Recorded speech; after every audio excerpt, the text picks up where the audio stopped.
Welcome. Today I'm joined by Michele Seger of Tribe to talk about the important issue of strata roles and responsibilities. Welcome. Hello. Nice to be here today, Thomas. Thank you for having me. So glad to have you. This is something we get asked about a lot. And obviously, we're going to spend most of our time talking about the role of the property manager, what they do and what they don't. But before we get into the slides, I thought it would be great to do a quick recap on the role of owners and strata counsel before we dive into the deeper details. Maybe I'll take a quick stab and you can correct me where I'm wrong, Michele, but Okay, I think certainly. that owners' roles is to obviously take care of their own unit, to show up at Yes. the AGM, to cast their vote, to elect that strata council, and to pay their strata fees and any special levies. Yes, most definitely. The owners have an obligation to the overall Strata Corporation because they are an owner in the overall Strata Corporation. So it's in their best interest to participate actively in these items that you just presented because in the end, they're the one they individually benefit and they collectively benefit. Absolutely. And they're protecting their investment. They're looking after their home. So that Yes. obviously makes sense. Now, among those owners, there's a strata council elected by the ownership. And the strata's role is to run the affairs, to appoint a strata manager as appropriate, to hold the council meetings, and to deal with bylaw violations, all while acting in the best interests of all owners. Yeah, the Strata Council are the elected officials of the Strata Corporation, elected by the ownership by a majority approval vote. And their role essentially is to manage and oversee the day-to-day operations of the Strata Corporation, ensure that the repairs and maintenance to the building are being properly handled, take care of their common assets, be fiscally responsible in doing so, and ensure that the community is behaving in such a way that everyone's rights are protected under the bylaws. Makes sense. Well, then let's get into the good part, which is the role and responsibilities of a strata manager. I've already introduced us, so I'll pop quickly to what we're going to talk about today. Certainly. This one is a tough one because there is a perceived a perception of what we do versus what we have actually been delegated to do. And I want to kind of break this down to say that our actual job description and duties thereof is broken down inside the Legislative Act of the Real Estate Services Act. And it gives us a very specific do's and don'ts list that says what managers can contribute to a strata corporation and what things they cannot contribute and participate in. And it's sometimes very different from what people think we should be doing.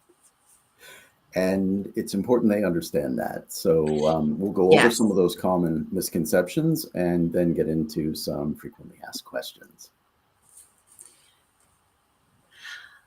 This is definitely false. The strata manager is not the decision maker of the strata corporation.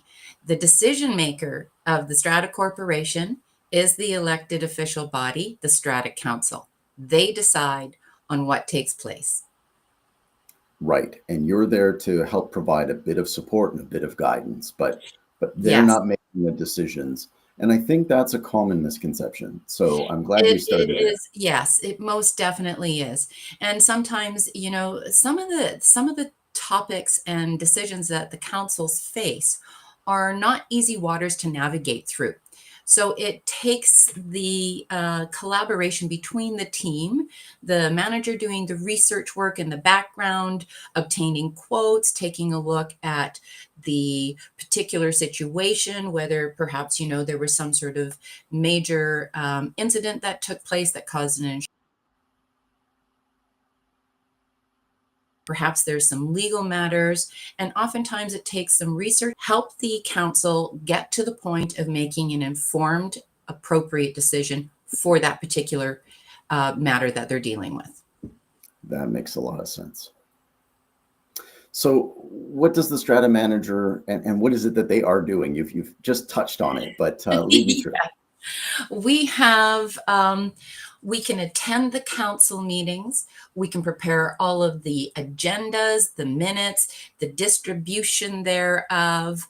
We can help facilitate the council meetings, the AGM. Essentially, the president is the chair of the meeting. The Strata Council president is the chair of the meeting, but we can help facilitate those meetings to ease the burden of the tasks at hand. It helps the president more discuss the matters, and then we kind of help navigate and keep the meeting on track. We take all the notes for the minutes, and then we prepare the draft minutes. We send it out to the council. The council can vet and edit them. Together, we've decided what the final version is going to be that gets distributed to the owners.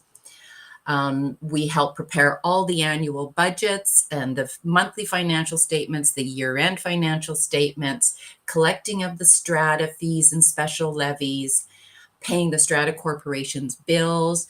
There is a large amount of invoicing that happens throughout the year. So the manager helps to make sure that the bills are paid on time, gets the vendors paid, any of those kinds of things. We ensure the adequate securing of insurance for the Strata Corporation, keeping all of their records. This is a big job, making sure that we have all of their records in place. The documents are all collective and placed in its proper order. Collecting information for the Form Bs for any conveyancing of units. We handle all of that information for them. The Form F certificates, which is the certificate of payment. Entering and arranging services for the Strata Corporation. So we coordinate vendors and trades, landscaping, electrical services, any of the maintenance, that kind of thing. Wow. So it's not just a lot of people being a lot of owners. It's a lot of owners, a lot of trades, a lot of projects, and a lot of financials. There is a lot of day-to-day finite work that happens, and it's not all happens at the same time. If there is a major project that's going on and you have to obtain 3 quotes, the come with the exact same quote for one thing differently. So their quotes may not compare to one another. Oftentimes the council is now navigating through looking at apples and oranges instead of comparing apples to apples. So that's where we come in and helping navigate them. They come in at different times, so we'll collect them. We'll review them all. We make our recommendation, which helps them to see what was inside of the quote, why the vendor saw them in different ways, and choose which best suits them. Excellent. Excellent. Now, I see you've also made an important mention here, because while you deal with lots of stratas, hundreds at Tribe, you also have rental buildings. So together you're referring to those environments as communities and your strata managers as community managers. Yes. Yeah. So and the licensing is different in BC. There are our regulations and our licensing board separate the licenses down to be individualized. So you must have a rental property manager license in order to manage rental properties. You must have a separate strata manager's license in order to manage the strata corporations. It is not one encompassed license. They are separate. And that makes sense. There's a big difference between the types of those communities and how they get managed and run. So that makes a lot of sense to me. Yeah, absolutely correct. And so we've gone over the fact that they're representing the Strata Council and helping to guide them and make the right decisions. They're not making this decision on behalf of any particular owner. They've got a guide in the best interests of everyone. Exactly. It is in the overall best interest of the community.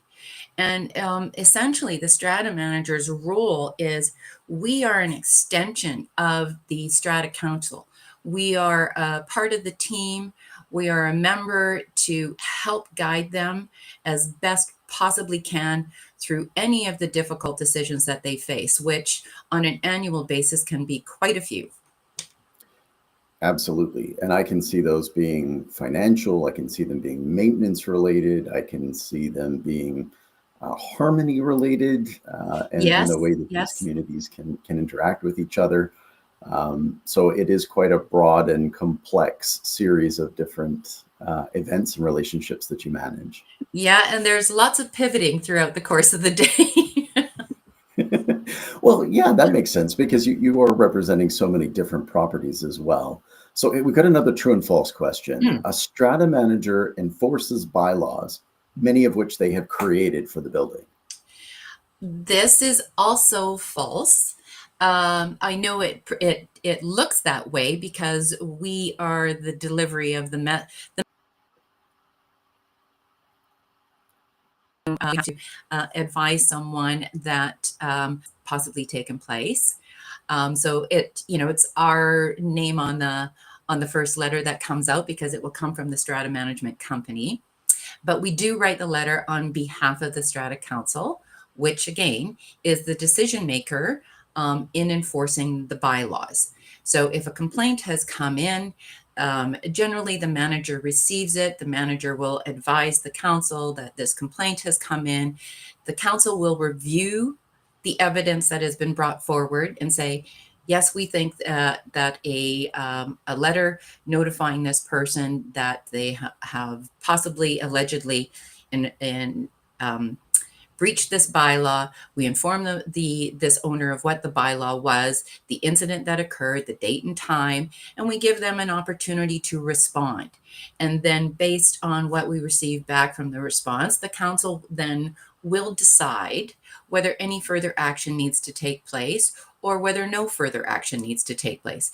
The idea behind it is to alert people and hopefully modify the behavior that was considered uncomfortable for the other remaining community members. Very well put. The objective of bylaws is not to fine people. It is not to control them. It's to try and make sure that everyone is living up to the standards that the community have set for themselves. Yes, exactly. And you Which are is, only the bearer of bad news yeah, if they receive one of unfortunately, these letters. sometimes, yes, yeah. And which brings us to the second part of this bylaw question is that the bylaws are determined by the ownership by a 3/4 vote at the AGMs. So the ownership, the community decide what bylaws they want to have governing their community.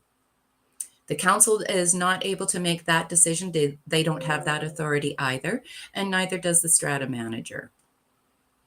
That makes sense. So if a community has a bylaw that they feel needs to change, it is up to them. And how and where do they do that, Michele? They would do that at an AGM or an SGM. Generally, the council sets the agenda and the items on the agenda for the AGM or the SGM. And oftentimes it's based off of communication that they've received from, an alarming number of owners being concerned about, particular bylaw not being enforced, or there not being a bylaw on this, and they see a lot of activity in the community where they think that, hey, possibly we need to have a bylaw concerning this matter. We never did before, but with things that are going need for this, and the council will let's request a bylaw be written by a lawyer for this particular matter, and then at the AGM they'll present that bylaw for the owners to vote on and see if it suits the community needs. Excellent. I can see how those would evolve over time. There'd be eras where they'd be more about smoking. Sometimes it might be about short-term rentals. Sometimes it might be Exactly. about EVs or electric bikes. Yes. And then, the bylaws need to morph because provincially, we have introduction of all kinds of legislative changes, like you just mentioned, with short-term rentals and Airbnbs, and now long-term rentals. There's been legislative changes. So the bylaws have to reflect and accommodate those legislative changes as well. Makes sense. That's a good question. So who's deciding what a strata manager does? Well, the the Real Estate Services Act of BC and the Strata Property Act of BC governs a lot of the behaviors and actions of the strata manager. And then some of it is coupled inside of the agency agreement with the strata management brokerage. So we can only provide the services that we're contracted to provide, which is laid out in the agency agreement. Right. So our business is highly regulated. And so it lays out the groundwork in terms of all of the actions that we can and cannot do, what our limitations are, what our permissions are. Fantastic. And before I move on, I'm wondering about the licensing process. It is done through the University of British Columbia at the Sauder School of Business. They are distance education, so you have to be a driven person in order to complete them. They are not easy courses, and they are not designed to be easy courses. The passing grade is very high, and the bar is set very high. So it's very challenging. It is considered a professional license and a professional designation. And so when you become a licensed professional strata manager, it's something to take and consider very strongly as to what you're doing and who you're representing. We have to represent the best interest of our clients, and that is the first and foremost. And every strata manager that I've worked with in 15 years has been absolutely dedicated to their licensing and to the best interest of their clients. Fantastic. I was on campus at UBC yesterday and saw the signs for the real estate exams. So it's all happening. Okay, then you know what I'm talking about. What can a strata manager do, assuming that it's part of your agreement with the strata?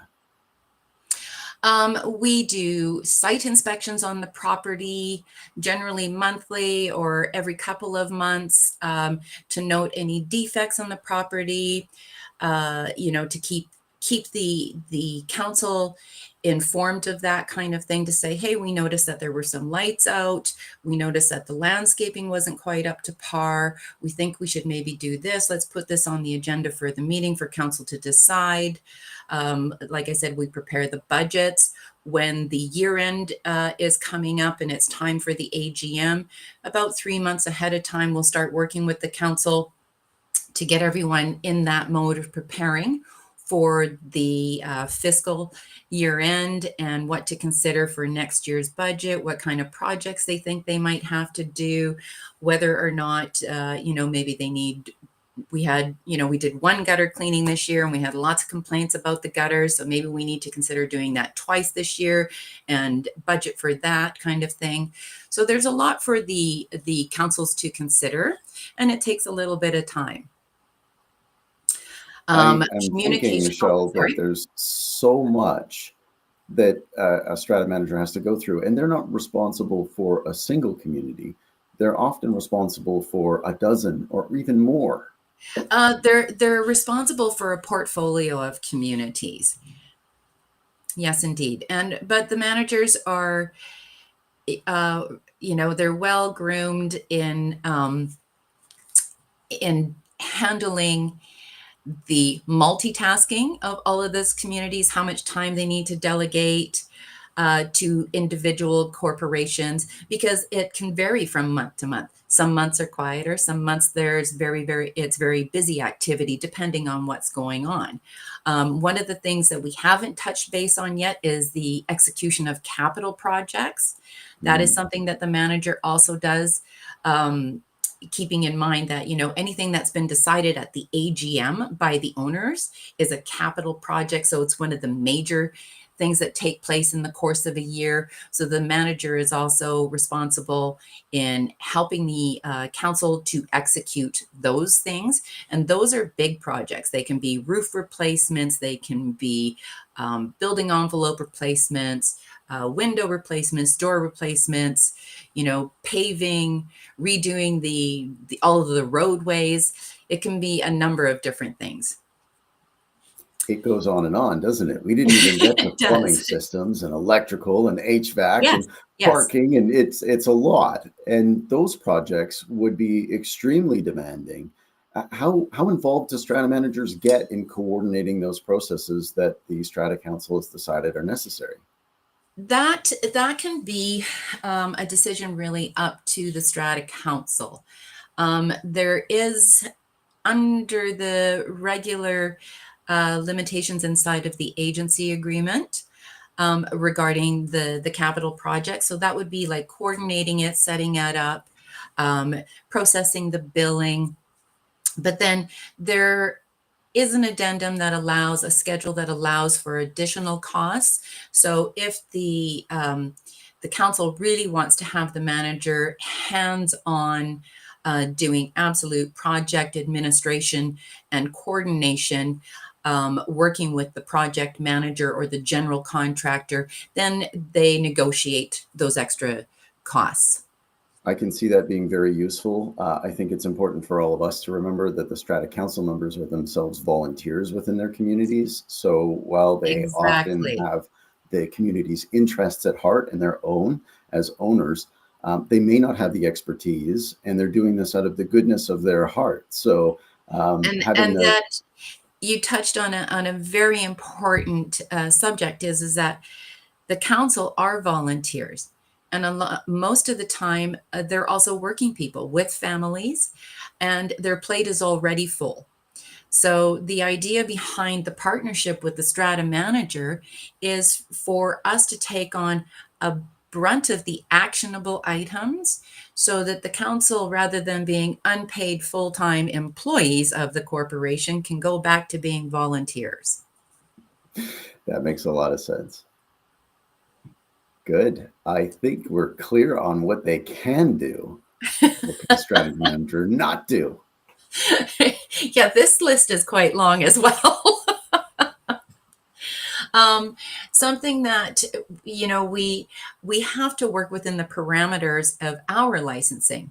So some of the parameters that we have is insurance. We're not an insurance agent, so we can't advise properly on how that works, but we have the expert of the insurance rep and their insurance brokerage to help us guide through that, and the adjusters if there isn't a claim. So we act as the point person at the first call of an emergency. We get someone out to mitigate any further damage that the emergency may be causing, and then we get all the people in place, and then we allow the experts in that area to do what they are good at and what they are licensed for. Makes The sense. other thing is, we cannot give any legal advice. That is, we need to reach out to that are experts in strata law to get guidance when it comes to managers. Definitely know when that boundary has reached its point where, hey, I need to reach out and get some legal advice for you. I shouldn't be answering this question. Fair. Now, in saying that, under the Strata Property Act and the regulations, we cannot, as managers, act as an arbitrator in any kind of arbitrational proceeding without the consent of all parties. And then we act more as a mediator between the two parties to see if we can assist in some of the more human nature interactions that have gone a bit of awry, to see if we can help the community members get back on track to living in an enjoyable shared community life. Keeping strata records beyond 4 weeks after a community has terminated, that is a responsibility. We must have all of that information out within the 4 weeks.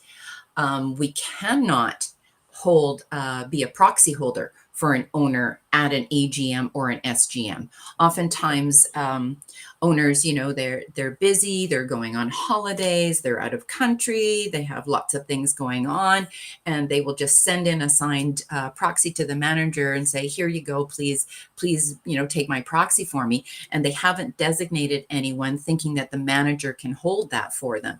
But we are not able to do that. No, I mean, it's not your decision. They should be handing that proxy to a member of Strata Council or to a neighbor that they want to represent them. Yes. Anyone but us. or a staff member. If they have on-site staff, the staff members can also not hold proxies for them. We cannot hold a hearing on behalf of the Strata Council. The hearing request, if an owner asks for one, is with the Strata Council. We can be present and assist the council in navigating through the hearing process, but the hearing is between the owner and the Strata Council, and the Strata Council renders their decision and response. They inform us of what that decision and response is to be, and we send out the proper letter within the required time according to the Strata Property Act. And a hearing would be requested by an owner if, for example, they'd received a bylaw infraction notice and they wanted to clarify that whatever the case was, they didn't mean to have if they a disagree party with it elect. and they have some, evidence that they want to present on their own behalf. Fair. Under the standard bylaws of the Strata Property Act, we also have restrictions. We cannot determine if a person has contravened a bylaw or rule. That's where we do not have the authority to make the decisions. That kind of a council. We can receive the complaint or around the infraction, pass it on to the council. Council can discuss all of the evidence that they have in front of them, but we cannot make the determination and say, hey, council, yeah, there's definitely a contravention here. That's not our place. We also cannot. I guess I could even had a bit of a misconception about that. I mean, if you had seen a owner vehicle parked in a visitor spot consistently or whatever, I thought that was something that you could record, but I guess that's not done by the manager. Not done by the manager, no. And we also cannot determine whether someone should be fined for a contravention or how much the fine should be. We can advise the council, according to their bylaws, what those fined penalties that they can assess are, based on what the bylaws say or the rules say. They have a rule that says, for a parking infraction or anything, it's, they have a maximum of $50 fine. Bylaws maximum of $200 fine. So we can advise the council that, and then it's up to the council to determine how much they want to assess for a fine, depending on what the infraction was. We can also not determine spending Strata Corporation money. So we cannot determine and approve an expenditure for any maintenance work or repair work going out. That must be approved by the council. It must be determined by the council. We record that vote and that approval. It must be a majority vote approval by the Strata Council at a meeting, and then they can tell us to go execute it. But we do not have the authority to determine that ourselves. Interesting. And how does that tie in with the whole emergency response risk and loss mitigation? The only time that we are permitted to make a decision is at an actual emergency. So if there is an active water ingress leak that, started on the 6th floor and it's run through 4 units already, and we have a major water incident happening, we are permitted to dispatch a trade. We know that there's going to be an expense attached to it, but in that particular situation, that is the only time that we are authorized to make the decision, and it is for the betterment of the community to make sure that we mitigate any further damage than what's already occurred. Unquestionably. Perfect. So these are some common misconceptions.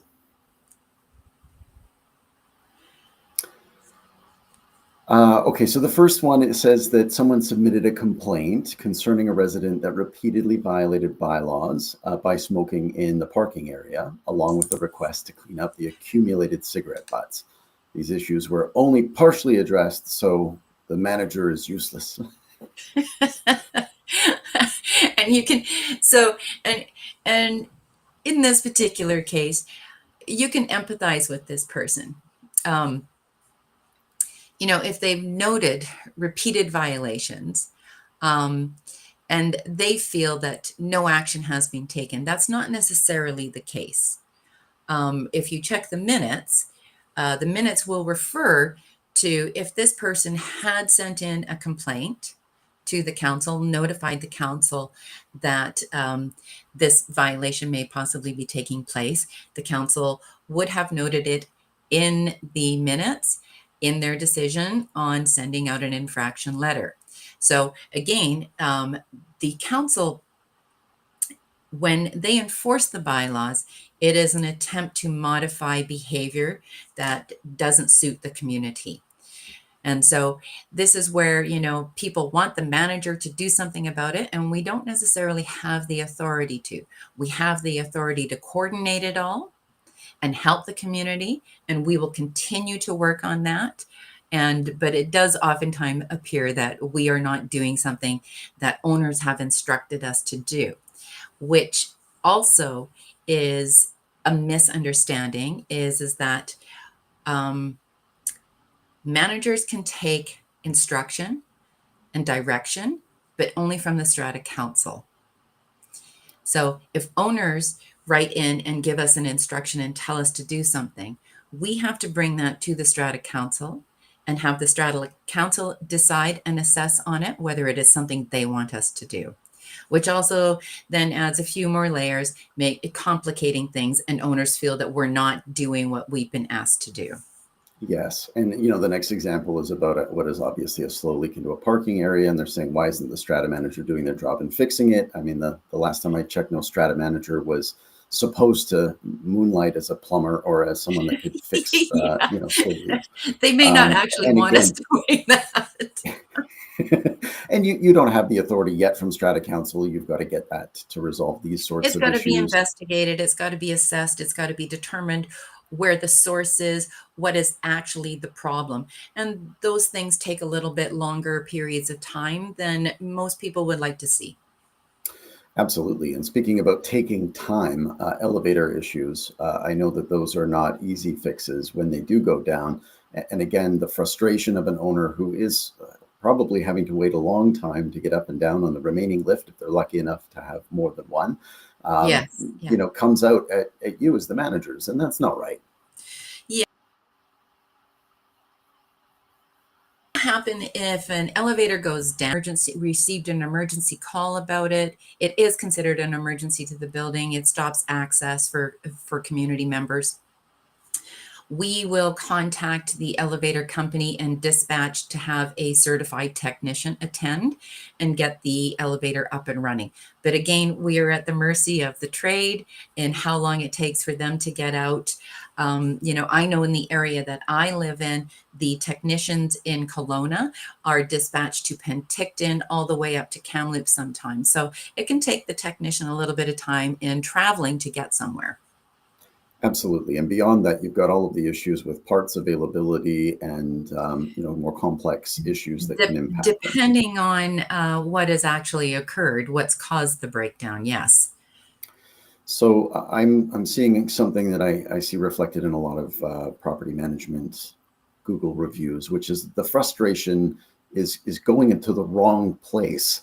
And it's being directed at the manager, not necessarily at the correct underlying issue, which is perhaps, Strata Council being a bit more conservative with their maintenance, or perhaps not wanting their budget to escalate. And so these sorts of trade-offs are causing frustration. And, in our role, we're used to hearing the frustrations of the owners, and it is our job to listen to it. And, if all it really takes is to empathize with someone. You never know what people are going through. There may have been, they may have been in a car accident that day, or, something happened at home, or something happened at work. And then they come home and the elevator's down and they got to walk 6 floors. And this is the last straw for them in the course of that day. And if you just sit back and absorb what they're saying from a human nature, you can empathize with people. All of us right now in our society, we're being squeezed so hard. Everything costs more. Everything takes longer. There is less personable services. Everything is going to AI, which AI is wonderful, and technology is a great tool that helps us all out. But for some people, they're missing a human connection. And so the strata manager is that human connection for them. And then it's just this overwhelming emotion that they need to get out and get off their chest. So all we have to do is be willing to hear them. Once we hear them, we can help get to a resolution for the problem and the concern. No, that's very good. I think that's an important element for everyone to consider, whether they're an owner and they're venting their frustration at that poor manager, or whether you are entering that field and you don't know whether you have the emotional capacity to handle that type of communication. But empathy is obviously a huge skill. I think you've covered all of these points, Michele. Should we go on to a couple of questions? Certainly, if there are any, yes. Perfect. Okay. So does the Strata Council president make the ultimate decisions or direct the property manager? The Strata Council president, all the decisions of Strata Council are made by a majority approval of the council. The Strata president will have a final decision-making vote if there is a stalemate vote. So if you have 4 members on council and they are in a dead heat with 2 in favor and 2 opposed, the president will get a secondary vote to break the tie. Got it. But otherwise, they're just passing on the wishes of the Strata Council. Yes. Yeah, most definitely. They can be the point of contact and liaison to instruct the manager based on the council's decisions. Fantastic. And where do you find that Strata Councils need the most direction? Is it with their budgeting? Is it with bylaw issues? Or is it these major capital projects? It will depend. That's a bit of a loaded question. It depends on the community itself, the design of the community. Some of the communities are very, very complex. They are sectioned. They have a strata corporation section. They've got a residential section. They've got a commercial section. And now on top of it, they've got an airspace parcel. Some of those kinds of buildings, there is a lot of navigation that needs to happen. And it can come down to the budgeting with the ASP and the billings and the payings and who's the remainder, who's not the remainder, who invoices whom, how do we pay it out? So there can be some complicated matters there.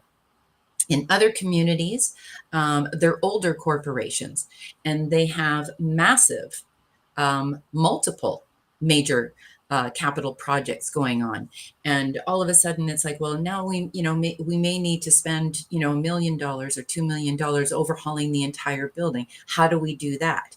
That takes a lot of navigation. So it depends on the community and it depends on what we're facing.